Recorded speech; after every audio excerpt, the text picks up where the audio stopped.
Hello बच्चों, तो आज हम आ गए हैं एक नए क्वेश्चन के साथ। तो चलिए बताते हैं इसको सॉल्व कैसे करेंगे, बहुत ही आसान और सिंपल तरीके से। तो सबसे पहले बच्चों क्वेश्चन पढ़ लेते हैं। You are required to prepare general ledger adjustment account in a debtor ledger account. तो बच्चों मतलब आपको इसमें उल्टा करना है। अगर आपने मेरा पहले वाला वीडियो नहीं देखा है तो पहले उसको देख के आइए, फिर ये वाला वीडियो देखिएगा वरना आपको समझ में नहीं आएगा। डेटर डेबिट बैलेंस 1/4/22 को है 45,000। डेटर का क्रेडिट बैलेंस है 31/3/2023 को 1,000। सेल्स है 4,10,000। बैड डेट है 1650। कैश रिसीव्ड है 3,20,000। सेल रिटर्न है 5,000 और डिस्काउंट अलाउड है 75 और लास्ट में बिल्स रिसीव्ड है 7,500। तो चलिए बताते हैं इसको सॉल्व कैसे करेंगे। तो बच्चों जैसे मैं आपको बताया था कि इसमें डेबिट बैलेंस बैठेगा क्रेडिट में और क्रेडिट बैलेंस बच्चों बैठेगा डेबिट में। तो बच्चे लिखते हैं टू बैलेंस BD। तो बच्चों इधर कौन सा बैलेंस बैठेगा? क्रेडिट बैलेंस बैठेगा। और यहाँ कौन सा बैठेगा? डेबिट बैलेंस बैठेगा। To balance BD 45,000। अब क्या लिखेंगे? To debtor ledger adjustment account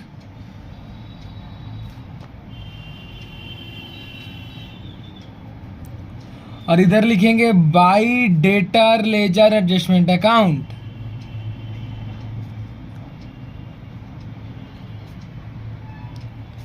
अब बच्चों हम लोग सवाल शुरुआत करते हैं।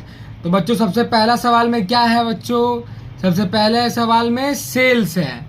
तो सेल्स बच्चों इधर कहाँ आएगा? सेल्स नॉर्मली बच्चों कहाँ आता है? टू साइड में आता है, मगर इधर हम लोग उल्टा बना रहे हैं तो सेल्स आएगा क्रेडिट साइड में। तो क्या लिखेंगे? बाई, सॉरी बच्चों बाई नहीं होगा, माफ कर दो बच्चों, यहाँ होगा क्रेडिट सेल।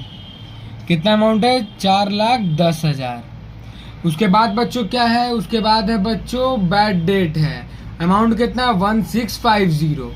तो बच्चों बैड डेट कहाँ आता है मुझे बताओ? क्रेडिट में आता है, मगर ये तो हम लोग उल्टा बना रहे हैं तो कहाँ आएगा? डेबिट में आएगा।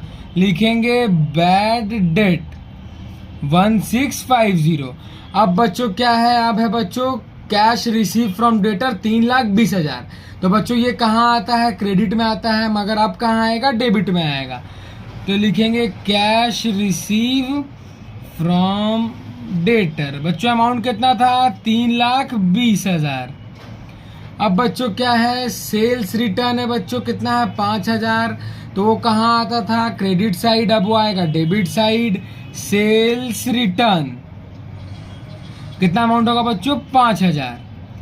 अब बच्चों क्या है? डिस्काउंट अलाउड है, तो ये कहाँ आता था? क्रेडिट साइड, अब कहाँ आएगा? Debit side. सही बच्चों, लिखेंगे डिस्काउंट अलाउड 75 रुपया। अब बच्चों लास्ट में क्या बच गया? बिल्स रिसीव्ड बच गया। उसका अमाउंट कितना है? 7,500। तो बिल्स रिसीव्ड बच्चों कहाँ था? आपको तो पता ही है, क्रेडिट में आता है। तो अभी उल्टा बनाना तो कहाँ आएगा? डेबिट में आएगा, 7,500। अब बच्चों टोटल कर लेते कि टोटल कितना आया है? 4,10,000 प्लस 45,000। तो बच्चों टोटल कितना आया?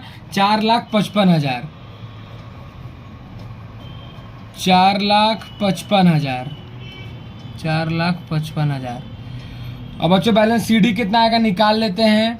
-1,000 -1,650 -3,20,000 -5,000 -75 रुपया और -7,500। तो बच्चों कितना आया? 119,775। 119,775। यहाँ लिखेंगे टू बैलेंस CD।